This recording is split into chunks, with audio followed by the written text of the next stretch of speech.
That's never going to get old. I think it's so cute. Give Lexi high fives and walk it off. We're going to have fun with that every single time. Sorry. If you know me, I like things that just continue to. We just watched. Holly likes that movie, The Holiday. If you like that one, drama-filled movie about relationships at the Christmas holidays. And I like the comment that she makes in that movie. She's like, "I like corny. I'm looking for corny." And I kind of like corny. But sometimes we need a little corny in our lives. Everybody that, if they cringe a little bit too much at one of my jokes, then I've accomplished my goal, actually, whether you realize it or not. I'm very aware that. And on that note, this is a funny little story I thought was cute. This woman's 9-year-old son had heard rumors at school that Santa wasn't real. And he approached her dad. Dad, tell me the truth. Is Santa real? He said, I decided to go ahead and tell him and just let him down a little bit. He said, okay, we did buy your new video game. And he's like, really? And he's frustrated, but then his little mind started clicking, and I hadn't fully grasped the situation and said, you know, you should have let Santa bring it. That way it would have been free. I love kids. I think that's why, I don't know why, jokes involving kids are my favorite, because just something about the innocence of a child, and I know we were talking about Christmas time, and there's something to the same thing that I'm going to bring, and I as I was thinking about this message over the last week or so, I'm mindful of everything going on at this time, but there's just something special and sweet about a child and seeing the world through their eyes. It's not rocket science. It'll break it out of it. There you go. It's nice to have you back, everybody out there. We are experiencing technical difficulties. So it is good to be in the house of the Lord this time of the year, especially. I know we've been talking about this. This year, I don't know why, energy, the vibe we got going on. We got the gala we're excited about tonight. I just felt a different unction or iteration this year, and I did bring last week I kind of made it some Christmas theme, and I've done that again. I know Christmas is next week officially, but how many of you know when it comes to family and gatherings, it's like Christmas is kind of the whole season after Thanksgiving because, right, we already had one Friday, we got one's celebrations, and frankly, Christmas started right before Thanksgiving anyway with movies and shopping and everything else. So that kind of thing does continue. But I do this morning want to talk to you, and this is one of these, as far as this time of the year, that kind of always lays on me heavy. But I want to talk to you about the awe of Christmas this morning. And, I can ask those questions. We all, got everything.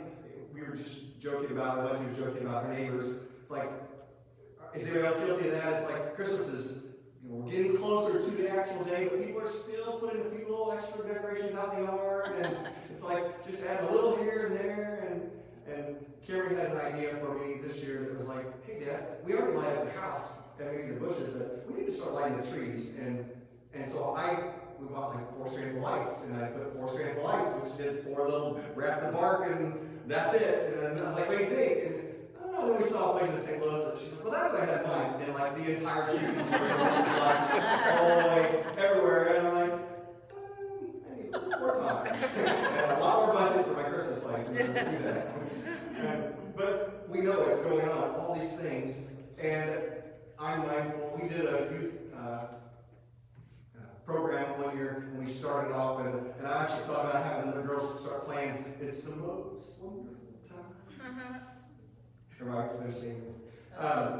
You hear that, and it is, and we talk a lot about that. It is kind of fun.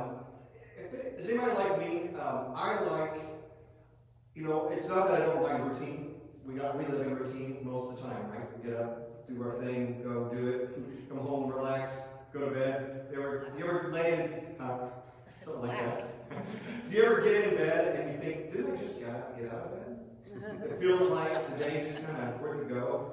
And I know we can get into routine, but I like things that break up the routine. And so for me, Christmas kind of does that. There's something special that changes everything. There's people over, we're going over, we're cooking extra things. I like all the extra sweets in the house. Sometimes it's good or bad, but there's all these extras left over. And so there is something special to it. But obviously I'm trying to reinsert the reason for the season back into this with this morning's message. And if anything, I tend to reflect on Jesus himself and what is happening, what's going on with that. And this is kind of interesting. Colossians 1:15 through 20. Paul, I'm going to paraphrase this a bit. I like this kind of thought here. Paul wrote to the church in Colossae the following: that the Son is the image of the invisible God, the firstborn over all creation. For in him all things were created, things in heaven and on earth, visible and invisible. Whether thrones or powers or rules or authorities, all things have been created through him and for him. He is before all things, and in him all things hold together. And he is the head of the body of the church, which is the beginning and the firstborn among the dead, so that in him, that in everything, he might have the supremacy. For God was pleased to have all his fullness dwell in him, and through him to reconcile to himself all things, whether things on earth or things in heaven, by making peace through his blood shed on the cross. Okay, that's a mouthful, and I know that's not directly to the Christmas story, but Paul thought in great depth about what Christ did, his sacrifice, and everything about this time of year and his experience. So when I think about this time of year and what actually happened, we can say Jesus is reason for the season, but there's something special what he did, why he came, and the fact that he came the way he came. It truly is the most wonderful time of year, if we really think about that for a moment. And I think one of the things, and I like this concept, I read a lot. You know, I love to read people and learn from others, and as an engineer, my profession, I've always been the kind of person that's like, I've ever been preached at, don't reinvent the wheel. That makes a lot of sense, but why would I create what's already been created? I can take what somebody's built and build on it. And so I learn, and I like to, you know, obviously we have the Word to learn from. We have people and other knowledge that we can learn from, but especially our Heavenly Father. But when I think about that, this is one of the most intriguing points that I'll bring out to you about this time of year. And I'm going to refer to it as the miracle of presence. That, and I don't mean presence under the tree. Being present. But think about that for a moment in context to this Christmas story that we want to focus on. God came near to us. He was not untouchable anymore. He was not God over there, God nebulous, being in aura. God, the Bible says, among us. Think about that for a moment. The miracle of presence, being present. How many of you know being present is worth so much more than stuff? Does anybody feel that way? My favorite gift is when they buy us. God came through for us in a way that we can't even truly acknowledge unless we think about that at all. And I think it's great that the word Emmanuel, which we use in the time of year, but it's referred. They didn't make a big to themselves, and God chose them to be one of His sets of messengers. One of those people that just simply showed up every day, did their work, took care of the flock, took care of hundreds. How many of us can say we do that? And they were the ones that the angels declared His glory to. Think about that kind of thing. Think about what that took. That He made Himself known in a way that was just awe-inspiring. And I'm captivated by the song, everybody. This is actually one of my favorite Christmas songs, but Oh Holy Night. And I know it gets played and done by everybody, and it's a great song. But think the one line in the song that kind of catches my attention is, fall on your knees. And obviously referring to a night so divine, so beyond description, that it would be better to refer to it as awe, a sense of awe and wonder. I love, those are that word too. And it's kind of why I'm one that when it comes to God's creation, I may have brought this up, Psalm 19:1 is one of my favorite verses. The heavens declare the glory of God, because I'm one that just is captivated by God's creation. I was telling Paul this morning, we were sitting in a chair watching the sun kind of come up in the living room, looking out, and just so beautiful this morning. It was so still, it was chilly, but so what? You know, it's like, so it's winter, people complain about weather. Shadow image, and the sun was just coming up and starting to light up through that. I'm captivated by dawn, period. I don't know why sunsets are beautiful too, but I think the dawn, there's just something special about a new day's ahead. Here comes the light. The sun is going to shine its light in everything. I get goosebumps when I think about this. And when I think about that, and I can have a time of worship, if you will, in watching a beautiful sunrise this morning, and then I'm reminded again of what He did for us at this time of year, in His showing up personally for you and I, making a way where there seems to be no way. And so, you know, I did talk about, this is kind of intriguing though. Now I'll take you a little bit to that time of year. Let's put things in a little bit of context. What was going on at that time of year? It was tough. When Jesus was born, that whole scene, you can say things are difficult right now. They weren't out trying to kill firstborn kids and all kinds of, well, I don't know, maybe they are kind of. Let's not get into politics this morning. But they were having some challenges too. What caused them to be straying off? They were being taxed. That sounds like that. They were going to be registered because they had to give up something. And why?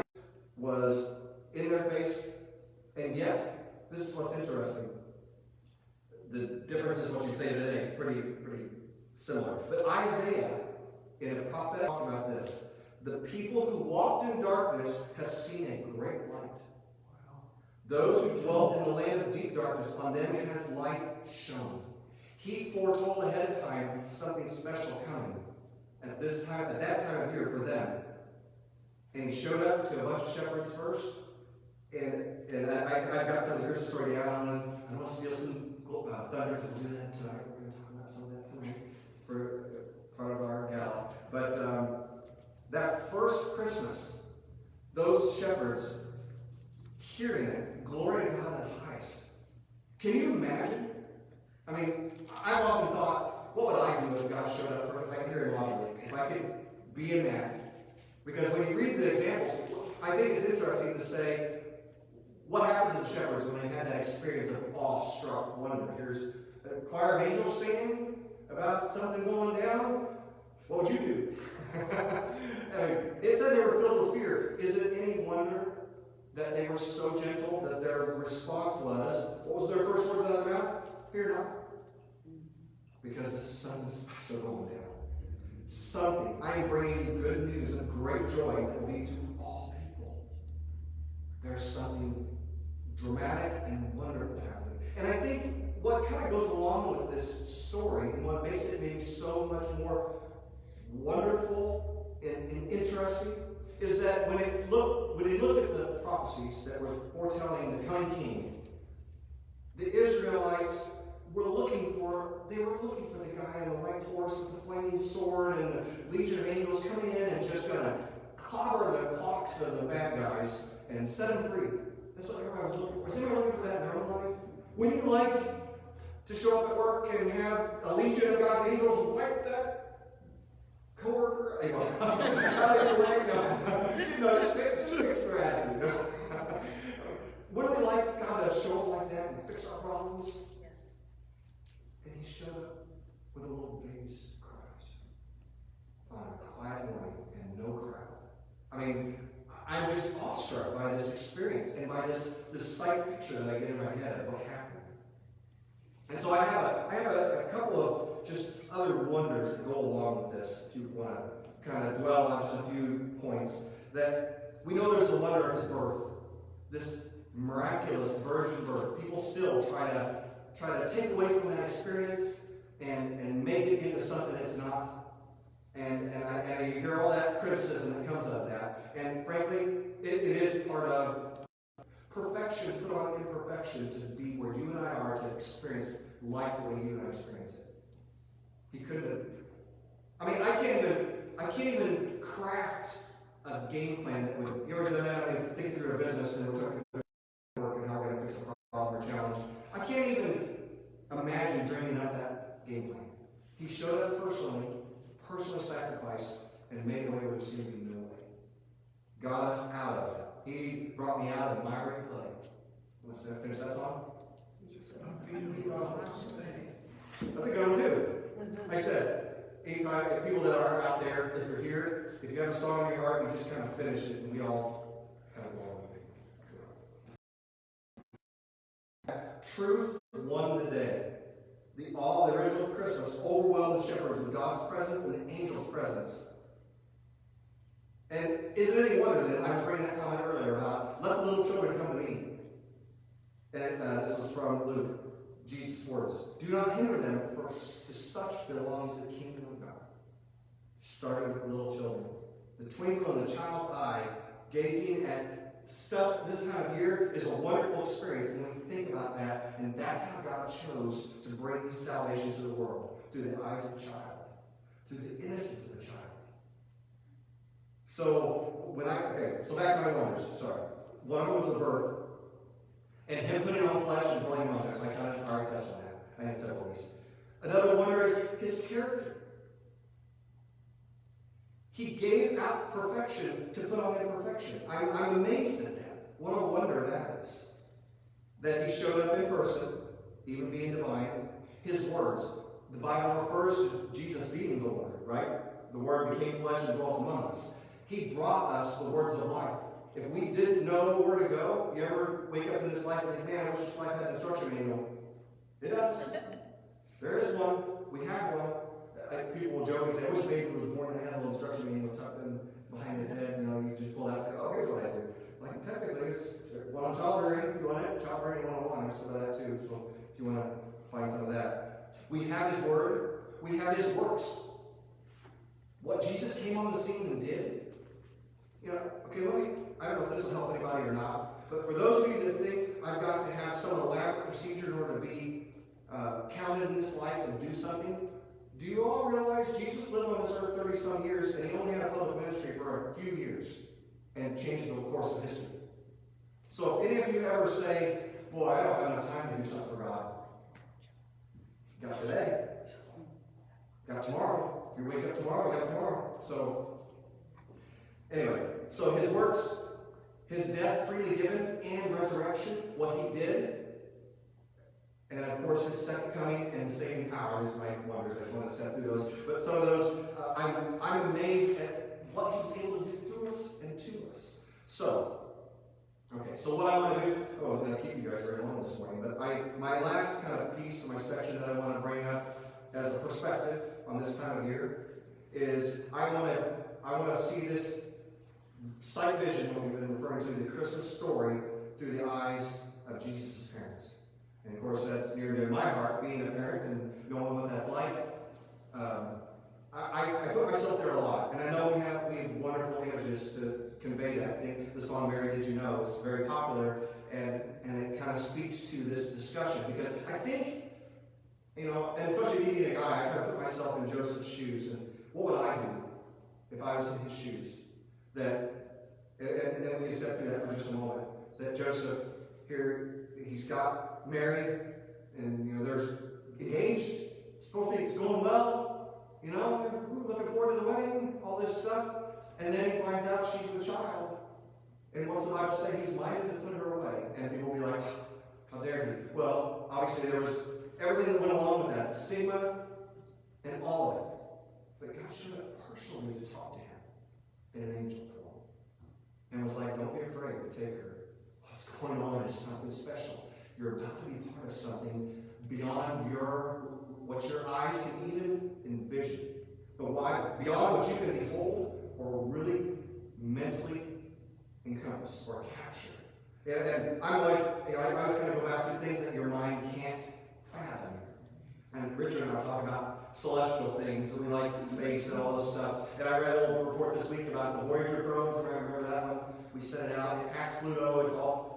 I think it passed the Milky Way. It's continuing, and I'm intrigued by that kind of stuff. And they were trying to say we're about 3 or 4 years before we think we might not be able to hear from it anymore. It might be just beyond. And it's, I don't know how many million miles away now. And we're still hearing from that thing a little bit, talking to it back and forth, telling it to correct. That thing way out there. It's way out there, hasn't it? We have a space program. Send up something. I thought you should have called it. So I'm blown away by that. And that was even scratching the surface of what the universe looks like. We're just trying to get out of the Milky Way. For goodness sake, how much further are we going to go? And we can barely talk to that thing that far. So my mind is awestruck when I consider those things. Let alone look at the sunrise this morning and just a sight that's hard to behold. And I think about that, and then I think about this young couple. One of the things that I'm very much captivated by this song. There's a lot of songs, but I love the song that's called Joseph's Song. And again, refers to his kind of first-person perspective. And so when I think about that, his perspective of holding his baby in his arms, can you picture it? And there's a video. I think we've seen the scenes, but I like the one that's there's a couple different ones showing that scene of them finally being together and having the baby. They've been through a torturous night trying to get to the place where she can have the baby. No room in the inn, all those things. And then shepherds come, and then wise men come, and people bringing gifts and things like that. And what would you do? Joseph's comment is, knowing he's not my own, he's not of my flesh, not of my bone, the Lord say, so Father, let this little baby be the son of my love. And then his chorus is, Father, show me where I fit in this plan of yours. How can a man be father to the Son of God? For all my life I've been a simple carpenter. How can I raise a king?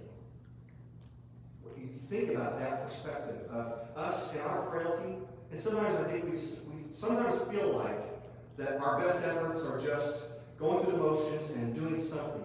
But when I can make one choice today, and I can change somebody's life for eternity, and I can show them God's goodness, that he showed up as a baby and changed the course of history, I am no different than Joseph. You, I, none of us.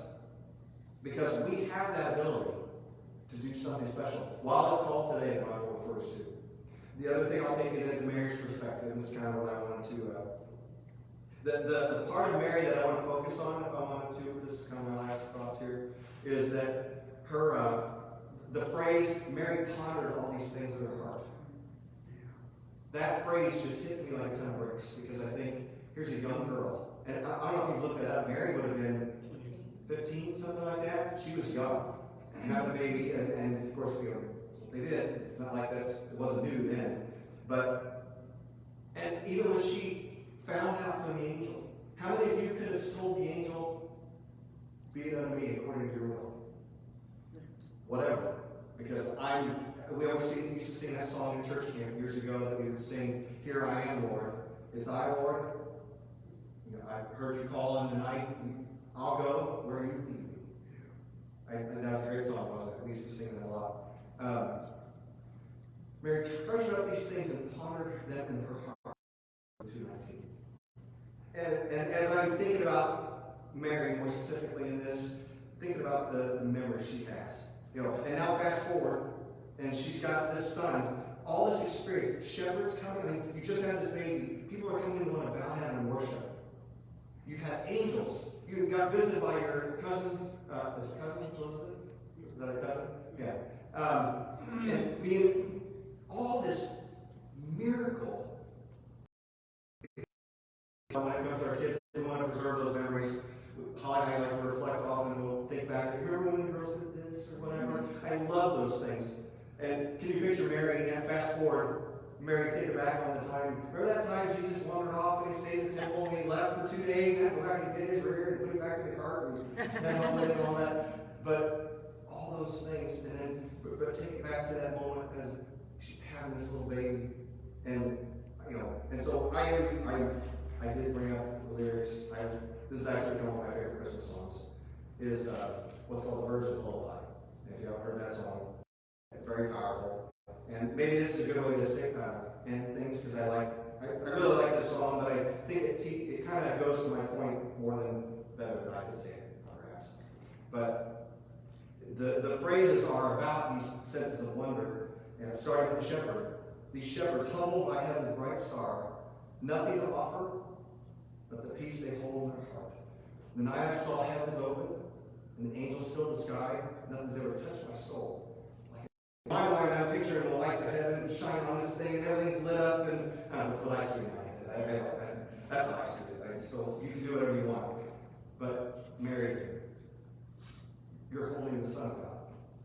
How do you resolve these things? What do you do with this?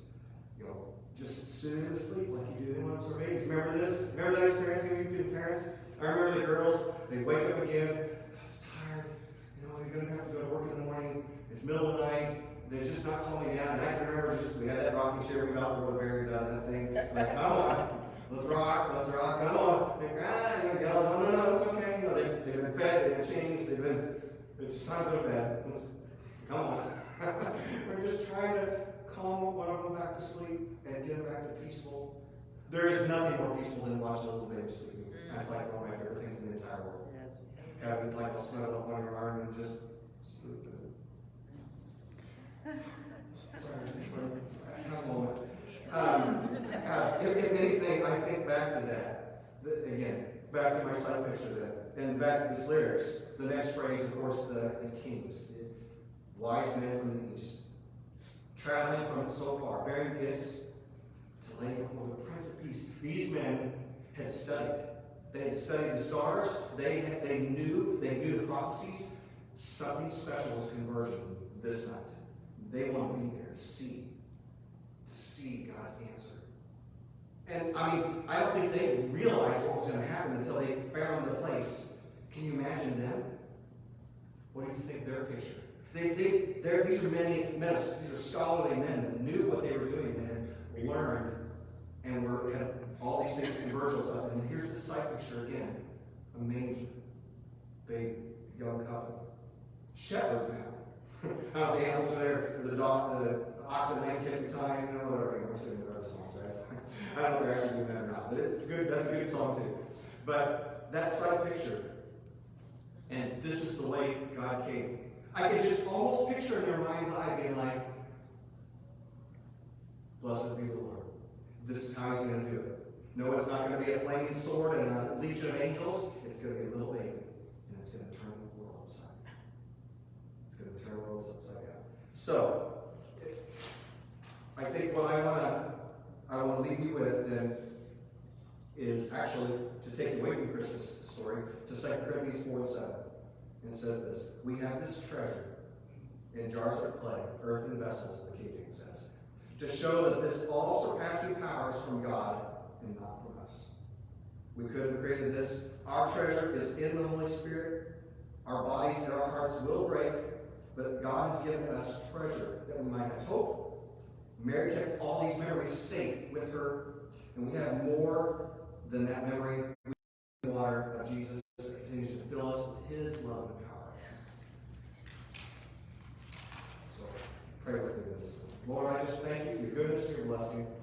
Lord, I'm just reminded of this time of year, the sights, the picture, the story.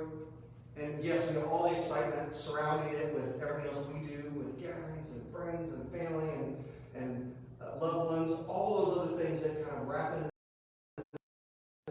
that are going to change the world, Lord, and set us free from our own frailty and depravity. Lord, you came, you showed up in a way that no one else could. You could have come with the angels and the army, but you showed up with the baby, and you gave us everything that we need. All things that pertain to life and godliness. We love you. We thank you. We are so blessed by you.